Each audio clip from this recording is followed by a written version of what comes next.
layer settings that you have on your individual layers. So just have it pass, the folder read as pass through.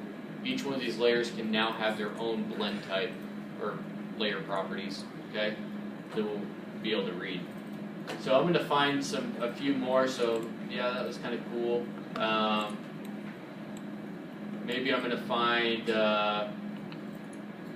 some, I don't know, find some grunge texture. So maybe I'm going to find some stuff that I can put on it. And let's do this one with this nice watermark, because I can totally not work around. I probably won't be able to figure out how to work around that. Not at all. Not at all. So I don't need 2 of these. Okay, again, I can hide this. If I hide the folder, it hides everything in it.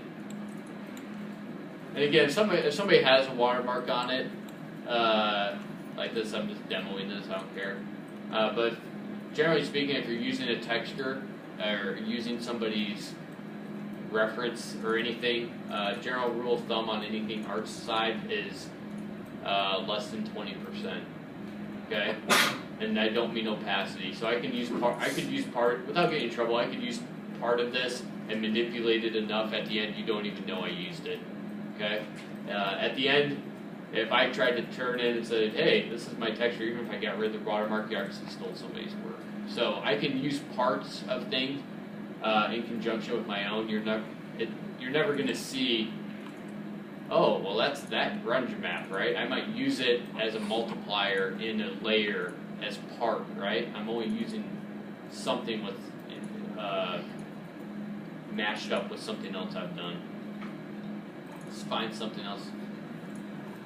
I don't even know what that is. Oops. A lot of times I find, at home, I got like a library of cool like grunge maps and stuff that I really, really like that I use on a lot of things. And right now I'm just kind of grabbing whatever. I can change the order layer of these inside.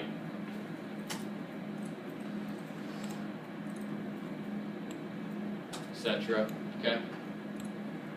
So here we go. And maybe, I don't know, I'm just finding some cool stuff. This thing's huge.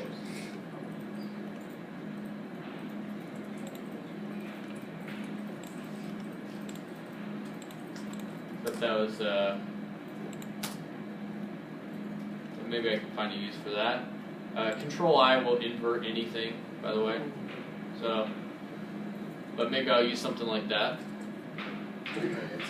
And now I have all these. I can toggle on any one of these layers and start getting them to, interact the way that I want. So maybe I have this one here, and maybe all I want to do is try to add it as, a multiplier node to add just a little bit of color. So I've just all of a sudden I've changed just a little bit. Okay. Maybe I want to add. Maybe I'm going to take this one here as this grunge that I have. Oops. Oh, okay. And let's use this one. Maybe this one's in a.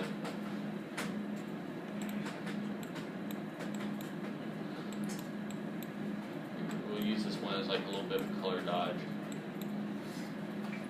Okay. So this one here is like, this is kind of looks like, maybe I kind of like this kind of breakup, but I don't like, maybe I'm trying to make a different type of metal. Maybe I'll come over here and just, maybe I'm going to blur this one just a little bit, okay? So I can start making my own texture. So here I have this one interacting. This is getting a little too, on my screen, if you look on the monitor, maybe this is getting just a little too blue. I'm going to come over here and, I can change its hue and its saturation. I believe if you come over here and you click on this little guy right here, I can add that to the layer so it's not permanent, just like a mask. So I can come over here and, you know, change the hue and saturation and dial down its saturation. Okay. So again, I added that to the layer, the saturation and hue, just by clicking on this little circle right here. If I do that same operation up here, if I do it here on the actual image, that's permanent. I only can go back so far, but so I'm just adding a modifier to the layers, like a mask. Okay? So maybe this is something I want to just you know, multiply. And here again, I'm going to go, you know, black and white on this, and bring down its opacity. I'm going to bring this down to a multiply.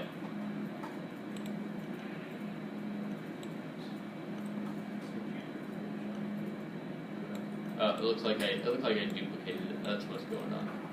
So here, I've just multiplied that a little bit. You know, here we got here we have the watermark. Maybe I don't need all that. There we go. That's how you do it. No, that's not the best way. The resolution will go low. Yeah, I'm fine with that. Just get that.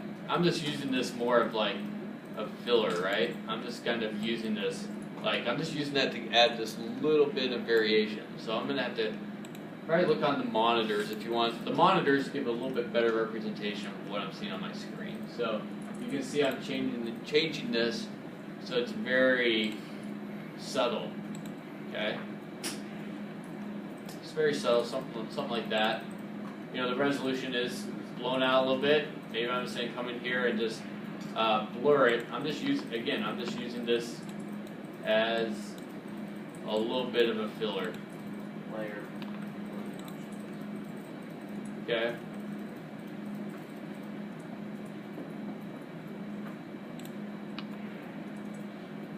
Just giving myself something to work with.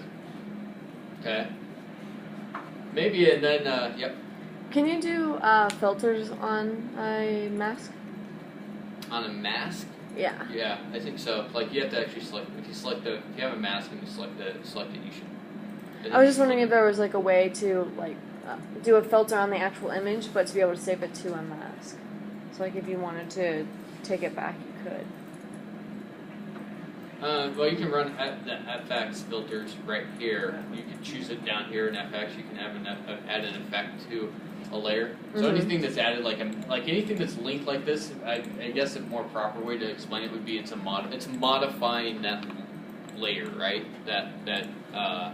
But you can always disable that modification. So it's not permanent. Versus if you go up here and do it, you're actually manipulating that layer permanently after you've exceeded your undos. In here, it's just better to do it on here. You can always disable it, change it. If you don't like it, delete it, and it'll just pop back the way it was. Okay.